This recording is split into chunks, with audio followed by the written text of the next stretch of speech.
अस्सलाम वालेकुम फ्रेंड्स, उम्मीद करता हूँ आप लोग खैरियत से होंगे। झुनझुनाहट और सुन होना एक ऐसा एहसास है जो जिस्म के किसी भी हिस्से में हो सकता है। लोगों को अक्सर हाथों, पैरों, बाजुओं और टांगों में इस तरह के एहसासात होते हैं। मुतअद्दिद चीज़ें सुन होने और झुनझुनाहट का बाइस हो सकती हैं, जैसे बहुत देर तक टांग पर टांग चढ़ाकर बैठना या बाजू पर सर रखकर सो जाना वगैरह।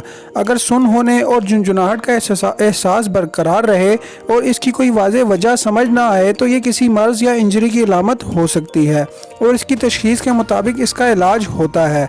सुन होने और झुनझुनाहट की वजूहात क्या होती हैं? तो फ्रेंड्स, वीडियो कंप्लीट करने से पहले एक छोटी सी दरख्वास्त, हमारे इस चैनल को ज़रूर सब्सक्राइब कर लें और साथ लगी घंटी के निशान को लाजमी से प्रेस कर लें ताकि इस तरह की मज़ीद मालूमाती वीडियोज़ आप तक पहुँच सकें।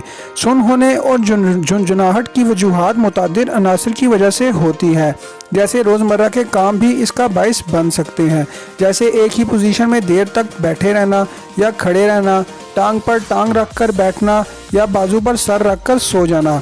इस तरह दर हकीकत एसाब पर दबाव बढ़ता है। जब आपका जिस्म हरकत करता है तो सुन हो जाने वाला हिस्सा बेहतर होने लगता है, मगर इससे हटकर भी मुतादिद चीज़ों की वजह से ये तजर्बा हो सकता है, जैसे किसी जानवर या कीड़े का काट लेना, सी फूड में जहरीले मवाद की मौजूदगी, जिस्म में विटामिन B12, पोटेशियम, कैल्शियम या सोडियम की गैर मामूली मिकदार, रेडिएशन थेरापी और अद्वियात ख़ुसूसन केमोथेरापी वगैरह।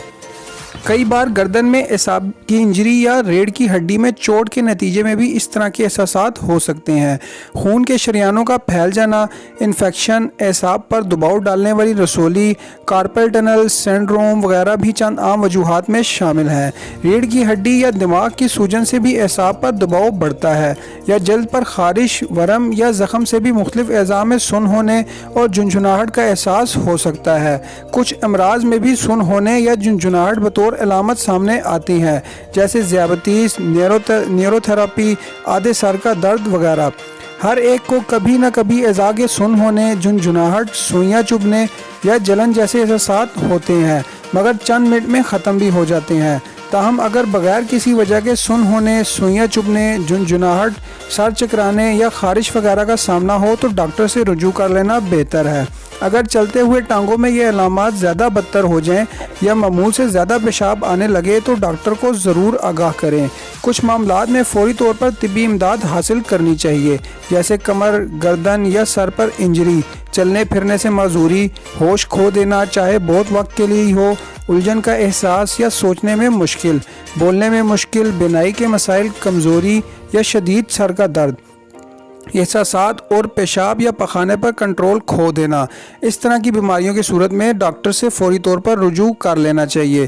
तो फ्रेंड्स, उम्मीद करता हूँ आपको हमारी ये मालूमाती वीडियो ज़रूर पसंद आई होगी। तो आपको अगर हमारी ये वीडियो पसंद आई हो तो वीडियो को लाइक करें, वीडियो के एंड में कमेंट करें और वीडियो को अपने चाहने वालों के साथ ज़रूर शेयर करें। और एक ज़रूरी बात, हमारे इस चैनल को ज़रूर सब्सक्राइब कर लें और साथ लगी घंटी के निशान को लाजमी से प्रेस कर लें ताकि इस तरह की मज़ीद मालूमाती वीडियोज़ आप तक पहुंच सकें।